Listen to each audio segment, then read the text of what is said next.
Hello everybody, welcome back to the Stripped Down Kitchen where we make quick, healthy and delicious food. My name is Mike, I'm your chef and host, and what we're going to do today is an amazing beef and broccoli. But in true Stripped Down Kitchen style, we're going to take away all the unhealthy stuff and we're going to supplement it with good stuff.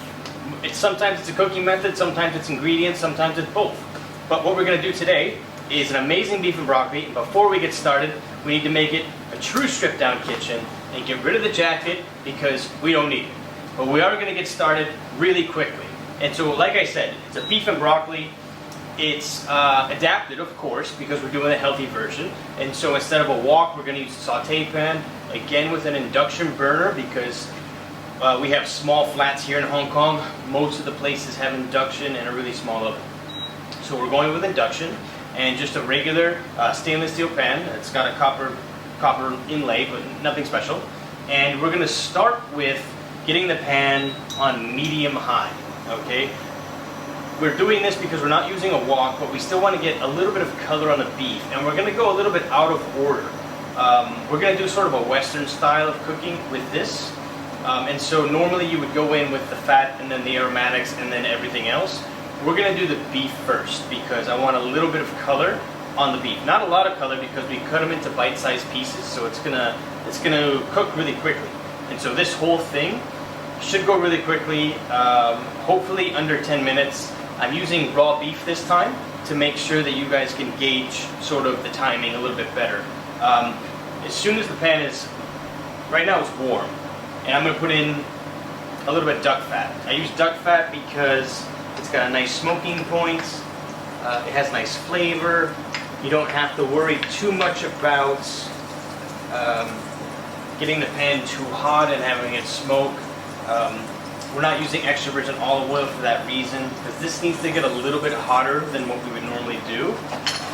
And right as you see it shimmering, in goes the beef, one layer, and then leave it alone. So this is tenderloin, but you can use ribeye, sirloin, whatever you have. This I just had extra from the restaurant, from a trim piece. So this is 6 ounces. All the information will be in the bottom. But this is 6 ounces. And like I said, initially you just leave it alone. Don't touch it. As soon as you start touching it, you're going to lower the temperature of the pan, and then you're going to move the meat around too much, and it's not going to have a chance to have enough contact between the heat, the pan, and the meat to actually have the Maillard reaction, which makes it brown and gives it more color and flavor. How can you tell when it's ready? It starts moving by itself, okay? That's how you can tell when it's ready. Turn on your exhaust fan or open a window because it will get a little bit smoky, okay? For the ones that aren't moving at this point, you can nudge them along a little bit. But we want at least 1 or 2 sides like this, nice and crusty and brown.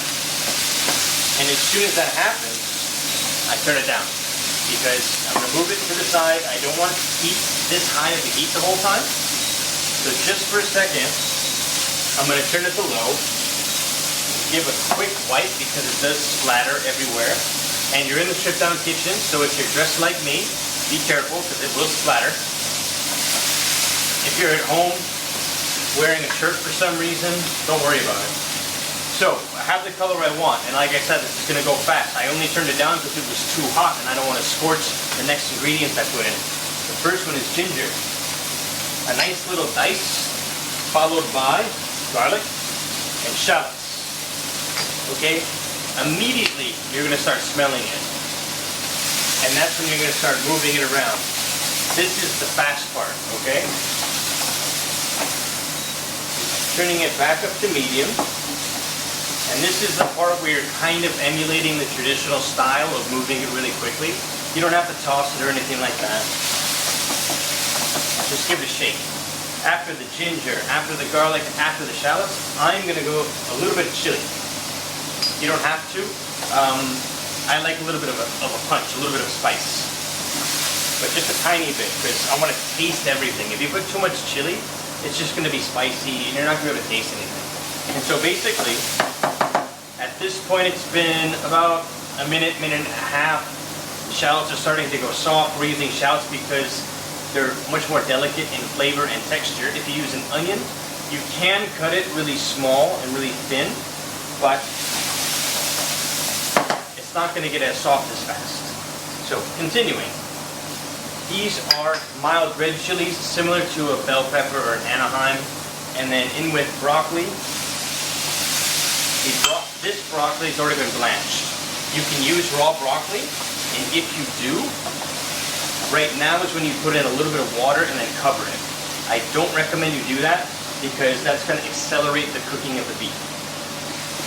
And so whenever possible, if you have time on a weekend or something like that, go ahead and blanch some vegetables. It doesn't take very long.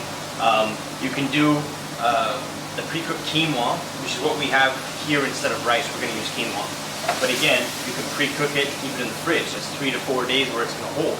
So technically, if you're doing meal prep on Sunday, you should be good keeping everything separate until at least Wednesday. And then that brings you to Thursday, Friday, and then you just go out and do whatever and be naughty.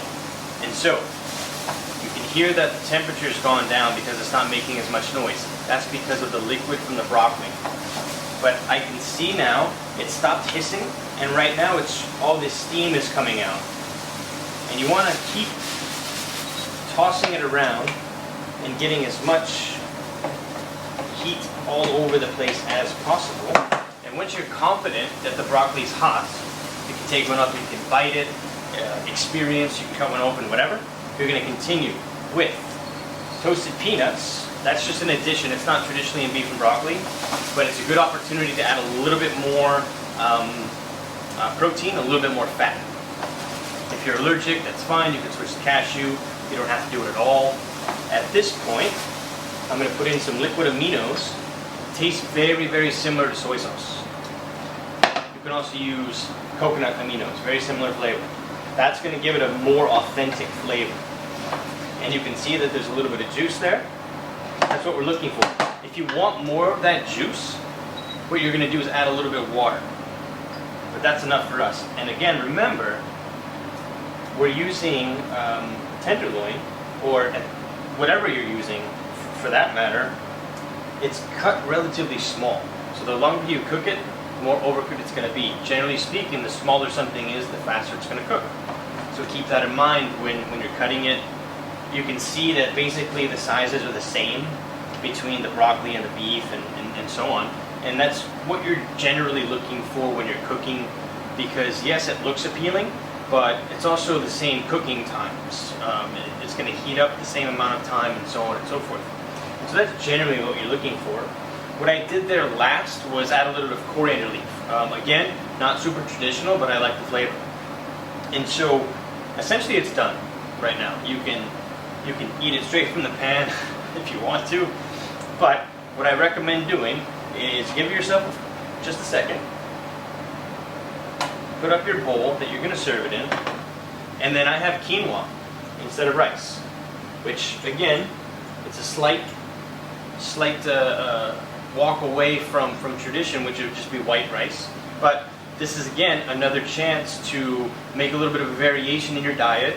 It's another chance to impart a little bit more healthy proteins. Some of the amino acids maybe you've missed in the rest of the day can come via these ancient grains, which is actually a seed, not a grain. But be that as it may, the rest of the bowl we're going to fill with the awesome, delicious 5 to 6 minute beef and broccoli. And this, my friends, is going to be a very quick, delicious, amazing, fantastic dinner.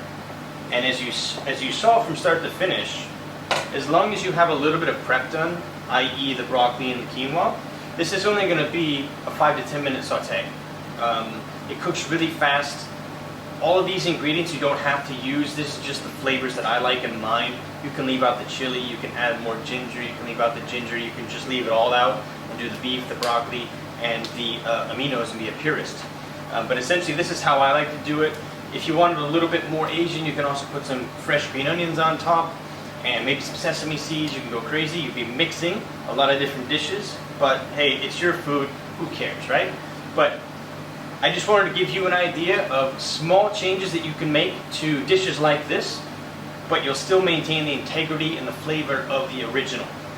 We made a couple of changes, but it's going to make a big boost in protein, and it's going to be a big, bold flavor. I hope you guys enjoyed it. I hope you guys try it.